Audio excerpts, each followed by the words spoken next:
Sa number 3, pamuno sa DPWH sa Bacolod nagpangayo sa pasaylo sa publiko kag sa kay Mayor Aldi Benitez sa natabo nga pagkahuol sa trapiko tugas ang expansion sa bridge sa may barangay Mansilingan sa Bacolod. Wala to ang reklamo sa mga motorista bangod wala mapahibalo ang publiko nga pagasaradaan ang dalan. May report si Nico Delfin. Duha tubtob 3 man ka oras nga wala maagyan sa mga motorista ang taytay malapit sa barangay Mansilingan sang Sabado.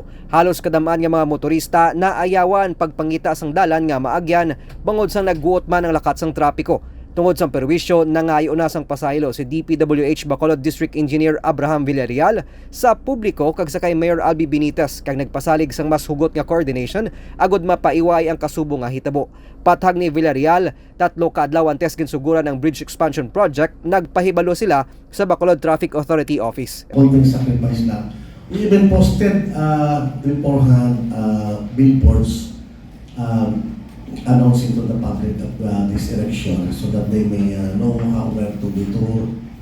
So we apologize nevertheless but we are happy that it's already done. Ano lang staff and gulang to. So at early as 6 o'clock may auto enforcer to man the traffic. The problem is pag 10 o'clock sang nag-start ng mag-akwat na to sila sang dako ng gabin, I think do pila ka taler na. So ang delikado na check up ko man. Liwat man naging pahanumdom sang alkalde sa pamuno sang DPWH, ang pulisiya nga ginapatuman agud mapaiway ang kasubo nga problema sa trapiko sa tion nga may ipatuman nga mga proyekto sa dalanon sang syudad. Later next time siguro if there's anything road closure, we have to inform our PIO so the public are properly informed. And if need be, we already addressed a secondary route or some sort of diversion to this amount. Why ko mo kabalo? Ay. Well, it's a matter of policy next time.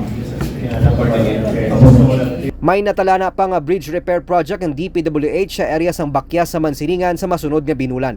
Nagpasalig man sila nga magbutang sang billboard agod matagaan na sang ihibalo ang mga motorista. Nico Delfin para sa DigiCast Negros.